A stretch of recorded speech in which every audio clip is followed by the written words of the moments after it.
Akala may buntis at mangingitlog na dahil sobrang laki ng tiyan at drop tube pa. Ayaw kumain at nasa isang tabi lang. Alam mo bang ito'y sign ng dropsy?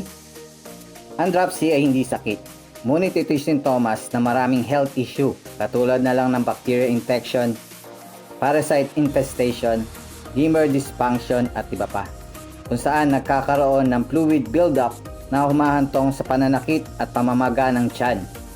Ang dropsy ay mahirap gamutin dahil sa dami ng health issue, lalo na kung hindi kagad mapansin at mapabayaan na posibleng humantong sa kamatayan.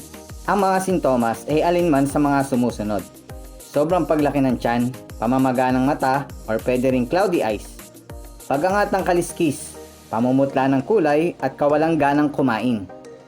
Simple lang naman ang solusyon para maiwasan ang dropsy. Actually, kasama ito sa grooming routine ng flower horn mo, kaya hindi ka na mag-iisip pa ng iba pang alalahanin. Una, tamang diet ng pagpapakain ng pellets, lalong-lalo na ng light food. At isa pang importante na minsan napapabayaan dahil sa busy sa trabaho ay ang regular na pag-water change.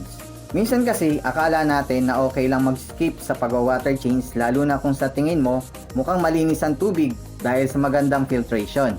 Pero ang downside kasi ng magandang filtration ay akala mo malinis ang tubig dahil crystal clear, pero ang hindi mo alam, poor water quality na.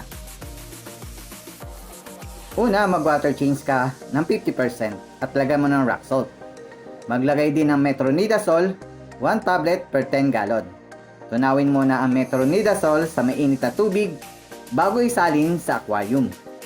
Repeat the process every 2 days, pero 30% water change na lang at half tablet of metronidazole per 10 gallon na lang ang ilalagay mo. Maglagay din ng 1 kutsarang asin kada water change. Kinakailangan mo rin gumamit ng heater for best treatment.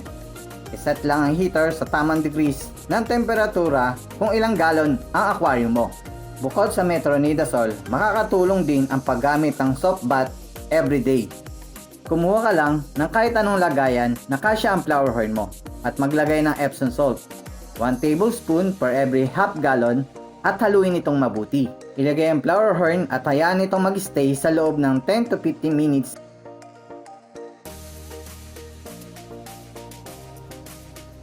at ibalik sa dati nitong aquarium.